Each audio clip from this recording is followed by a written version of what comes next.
దాడి జరగలేదు, రైతులు దాడి చేయలేదు అని చెప్పి కలెక్టర్ గారు చెప్పిండ్రు. కానీ కొన్ని అసాంఘిక శక్తులు మాత్రం తప్పకుండా దాడి చేయడానికి ప్రయత్నించారనే విషయాన్ని వాళ్ళు క్లియర్ గా కలెక్టర్ గారు చెప్పిండ్రు. దాడిని తీవ్రంగా ఖండిస్తున్నాం, తీవ్రంగా పరిగణిస్తున్నాం. ఎందుకంటే ప్రజాస్వామ్యంలో దాడులకు తావులేదు. ఒక ముఖ్యమంత్రి నియోజకవర్గంలో అభివృద్ధి చేద్దామని చెప్పి ఒక విధంగా ప్రయత్నం చేస్తుంటే ఇలాంటి అసాంఘిక శక్తులు అభివృద్ధి జరగకుండా నిరోధించడం కోసం ఈ విధంగా కుట్రలు చేసి, ఈ విధంగా దాడులు చేసి, అధికారులను భయపెట్టించి అధికారులను పని చేయకుండా చేద్దామనే ఉద్దేశం ఏదైతుందో ఆ ఉద్దేశాన్ని మేము తీవ్రంగా ఖండిస్తున్నాం. ఫార్మా కంపెనీ అగ్రరాజు టీఆర్ఎస్ పార్టీ ఎట్టి పరిస్థితుల్లో పెట్టొద్దని చెప్పి చెప్తారు సార్, మీరేమంటారు? మీరు ఇదే ఫార్మా కంపెనీ పేరు మీద ఇబ్రహీంపట్నం నియోజకవర్గంలో 1000 ఎకరాలను టీఆర్ఎస్ ప్రభుత్వం సేకరించింది. మరి అప్పుడు ఏ విధంగా సేకరించింది? ఇప్పుడు ముఖ్యమంత్రి కాన్స్టిట్యున్సీ తన నియోజకవర్గాన్ని అభివృద్ధి చేద్దామని చెప్పి వేలాది మంది, వందలాది మంది యువకులకు ఉద్యోగాలు ఇప్పిస్తామని చెప్పి ముఖ్యమంత్రి గారు ప్రయత్నం చేస్తుంటే ఈ విధంగా అడ్డుకోవడం అనేది కేటీఆర్ కు, హరీష్ రావుకు ఇది తగదు. ఏ విధమైన వెనుకడుగు వేసే ప్రసక్తి లేదు. అక్కడ తప్పకుండా ఇండస్ట్రీస్ వస్తాయి. ఫార్మా కంపెనీ కాదు, ఇంకా రకరకాల ఇండస్ట్రీలు వస్తాయి.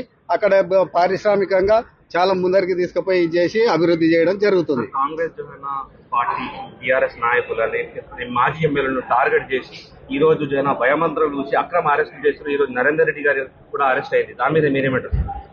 నిన్ననే నేను టీవీలో చూసిన ఐజీ గారు దాని మీద క్లియర్ గా ప్రతిస్పందించారు. ఎవరైతే ఆ ఇన్సిడెంట్ లో ఎవరెవరికి భాగస్వామ్యం ఉందో వాళ్ళని మాత్రమే తప్పకుండా వదిలిపెట్టేది లేదు, వాళ్ళని తప్పకుండా కేసులు కడతామని చెప్పిండ్రు. దాంట్లో ఎవరెవరికైతే ఇప్పుడు 55 మందిని కస్టడీలోకి తీసుకొని అందరినీ ప్రశ్నించి దాంట్లో ఎవరికి అయితే భాగస్వామ్యం లేదో వాళ్ళందరినీ సగౌరవంగా ఇంటికి పంపించడం జరిగింది. ఎవరైతే ఇన్వాల్వ్మెంట్ ఉన్నారో వాళ్ళని చట్టపరంగా తప్పకుండా యాక్షన్ తీసుకోవడం జరుగుతుంది. ముఖ్యమంత్రి మీద సోదరిగా అక్కడ కొడంగల్ నియోజకవర్గం వికారాబాద్ జిల్లాలో ఇటువంటి సంఘటనలు జరగడం రాష్ట్ర వ్యాప్తంగా ఇది అంత చర్చ జరుగుతుంది. దాని మీద మీరు ఏమంటారు? ఇది చాలా దురదృష్టకరం. దీంట్లో టీఆర్ఎస్ శక్తులు, యుక్తులు అన్ని పనిచేసినాయి. వాళ్ళందరూ కలిసి ఈ విధంగా ప్రయత్నం చేసి కొడంగల్ నియోజకవర్గాన్ని, ముఖ్యమంత్రి పేరు ప్రతిష్టలను భంగం కలిగియాలనే ఉద్దేశంతో హరీష్ రావు, కేటీఆర్ ఈ విధంగా ప్లాన్ చేసి ఈ విధంగా అడ్డుకుంటున్నారని చెప్పి చెప్తున్నారు. ఇప్పుడు అక్కడ రైతులు కాదు అరెస్ట్ అయ్యేది, టీఆర్ఎస్ కార్యకర్తలు అని చెప్పి ఈ రోజు మహేష్ రెడ్డి గారు చెప్తున్నారు, ఆనంద్ గారు చెప్తున్నారు. మీరేమంటారు? మహేష్ రెడ్డి గారు చెప్పినా, హరీష్ రావు చెప్పినా, కేటీఆర్ చెప్పినా ఏ టీఆర్ఎస్ కార్యకర్తను ఎవరిని వేలాది మంది టీఆర్ఎస్ కార్యకర్తలు ఉన్నారు కొడంగల్, వాళ్ళందరినీ అరెస్ట్ చేస్తున్నారా? ఆ ఇన్సిడెంట్ లో ఎవరెవరికి భాగస్వామ్యం ఉందో వాళ్ళని మాత్రం తప్పకుండా ఆ టీఆర్ఎస్ కార్యకర్త కావచ్చు, ఇంకెవరైనా కావచ్చు, ఏ అసాంఘిక శక్తి అయినా కానీ వదిలిపెట్టే ప్రసక్తి లేదు.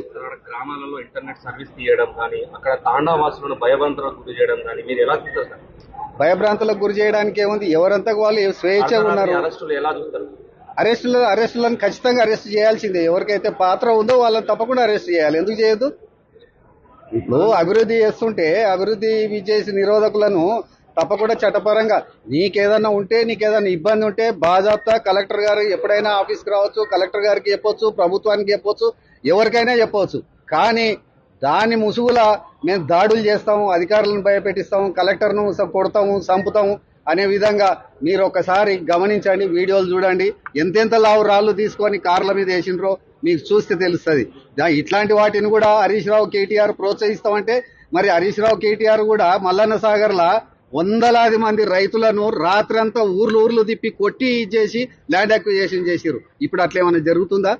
ప్రజాస్వామ్యయుతంగా ప్రజలతో సంప్రదించి ల్యాండ్ అక్విజిషన్ చేయాలని చెప్పి కలెక్టర్ గారు, అడిషనల్ కలెక్టర్ అందరు అధికారులు అందరూ వచ్చి అక్కడ కూర్చొని మాట్లాడి నచ్చజెప్పి ప్రజాభిప్రాయ సేకరణ చేసి భూములు తీసుకుందామని చెప్పి ప్రభుత్వం ఒక దిక్కు ఆలోచన చేస్తుంటే ఇట్లాంటి కుట్రలు చేసి వీళ్ళందరూ హరీష్ రావు, కేటీఆర్ వీళ్ళందరూ అడ్డగోలుగా డబ్బులు పంపించి, దోసుక తిన్న డబ్బులని పంపించి కార్యకర్తలను రెచ్చగొట్టి, అమాయకులను రెచ్చగొట్టి వాళ్ళను మరి ఇట్లా రౌడీలుగా చిత్రీకరించే విధంగా వాళ్ళు తయారు చేస్తున్నారు వాళ్ళను. ఇది మంచి పద్ధతి కాదు. కడా చైర్మన్ వెంకటరెడ్డి గారి పరిస్థితి ఎలా ఉంది? మీరు పరామర్శించారా? అసలు కలెక్టర్ గారు ఏం చెప్పారు? కడా వెంకటరెడ్డి గారి ఆరోగ్యం మంచిగా ఉంది. నేను ఫోన్లో మాట్లాడినా ఆయన ఇంట్లో డాక్టర్స్ ఇంట్లో రెస్ట్ తీసుకోమని చెప్పిండ్రు. వారికి కొంత ట్రీట్మెంట్ కూడా జరుగుతుంది. వారి చెవికి మరి దెబ్బ తగిలింది, దానికి కూడా ట్రీట్మెంట్ జరుగుతుంది. ఆయన ఇంట్లో రెస్ట్ తీసుకుంటున్నాడు. నరేందర్ రెడ్డి ఇంకో రెడ్డి ఎవరు అనేది కాదు, దాంట్లో భాగస్వామ్యం ఎవరికి ఉన్నా చట్ట పరిధిలో వాళ్ళకి అది తప్పదు. చెప్పినా కేటీఆర్ చెప్పినా ఏ టీఆర్ఎస్ కార్యకర్తను ఎవరిని వేలాది మంది టీఆర్ఎస్ కార్యకర్తలు ఉన్నారు కొడంగల్, వాళ్ళందరినీ అరెస్ట్ చేస్తున్నారా? ఆ ఇన్సిడెంట్లో ఎవరెవరికి భాగస్వామ్యం ఉందో వాళ్ళని మాత్రం తప్పకుండా టీఆర్ఎస్ కార్యకర్త కావచ్చు, ఇంకెవరైనా కావచ్చు, ఏ అసాంఘిక శక్తి అయినా కానీ వదిలిపెట్టే ప్రసక్తి లేదు. గ్రామాలలో ఇంటర్నెట్ సర్వీస్ తీయడం కానీ, అక్కడ తాండావాసులను భయభ్రాంతులకు గురి చేయడం కానీ మీరు ఎలా చూస్తారు సార్? భయభ్రాంతులకు గురి చేయడానికి ఏముంది, ఎవరంతకు వాళ్ళు స్వేచ్ఛగా ఉన్నారు. అరెస్టులు ఎలా చూస్తారు? అరెస్టులను ఖచ్చితంగా అరెస్ట్ చేయాల్సిందే. ఎవరికైతే పాత్ర ఉందో వాళ్ళని తప్పకుండా అరెస్ట్ చేయాలి. ఎందుకు చేయొద్దు? ఇప్పుడు అభివృద్ధి చేస్తుంటే అభివృద్ధి చేసి నిరోధకులను తప్పకుండా చట్టపరంగా నీకేదన్నా ఇబ్బంది ఉంటే బాజాప్తా కలెక్టర్ గారు ఎప్పుడైనా ఆఫీస్కి రావచ్చు, కలెక్టర్ గారికి చెప్పొచ్చు, ప్రభుత్వానికి చెప్పొచ్చు, ఎవరికైనా చెప్పవచ్చు. కానీ దాని ముసుగుల మేము దాడులు చేస్తాము, అధికారులను భయపెట్టిస్తాము, కలెక్టర్ను కొడతాము, చంపుతాము అనే విధంగా మీరు ఒక్కసారి గమనించండి, వీడియోలు చూడండి. ఎంతెంత లావు రాళ్ళు తీసుకొని కార్ల మీద వేసినరో మీకు చూస్తే తెలుస్తుంది. ఇట్లాంటి వాటిని కూడా హరీష్ రావు కేటీఆర్ ప్రోత్సహిస్తామంటే మరి హరీష్ రావు కేటీఆర్ కూడా మల్లన్న సాగర్లో వందలాది మంది రైతులను రాత్రంతా ఊర్లు తిప్పి కొట్టి చేసి ల్యాండ్ అక్విజిషన్ చేసిరు. ఇప్పుడు అట్లా ఏమైనా జరుగుతుందా? ప్రజాస్వామ్యయుతంగా ప్రజలతోని సంప్రదించి ల్యాండ్ అక్విజిషన్ చేయాలని చెప్పి కలెక్టర్ గారు, అడిషనల్ కలెక్టర్ అందరు అధికారులు అందరూ వచ్చి అక్కడ కూర్చొని మాట్లాడి నచ్చజెప్పి ప్రజాభిప్రాయ సేకరణ చేసి భూములు తీసుకుందామని చెప్పి ప్రభుత్వం ఒక దిక్కు ఆలోచన చేస్తుంటే ఇట్లాంటి కుట్రలు చేసి వీళ్ళందరూ హరీష్ రావు, కేటీఆర్ వీళ్ళందరూ అడ్డగోలుగా డబ్బులు పంపించి, దోసుక తిన్న డబ్బులని పంపించి కార్యకర్తలను రెచ్చగొట్టి, అమాయకులను రెచ్చగొట్టి వాళ్ళను మరి ఇట్లా రౌడీలుగా చిత్రీకరించే విధంగా వాళ్ళు తయారు చేస్తున్నారు వాళ్ళను. ఇది మంచి పద్ధతి కాదు. కడా చైర్మన్ వెంకటరెడ్డి గారి పరిస్థితి ఎలా ఉంది? మీరు పరామర్శించారా? అసలు కలెక్టర్ గారు ఏం చెప్పారు?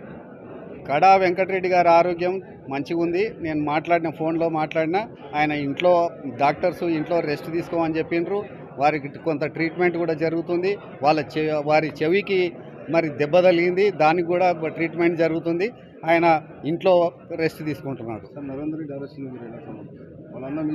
నరేందర్ రెడ్డి ఇంకో రెడ్డి ఎవరు అనేది కాదు, దాంట్లో భాగస్వామ్యం ఎవరికి ఉన్నా చట్ట పరిధిలో వాళ్ళకి అది తప్పదు. చట్టం తన పని తాను చేసుకుపోతుంది. Thank you sir.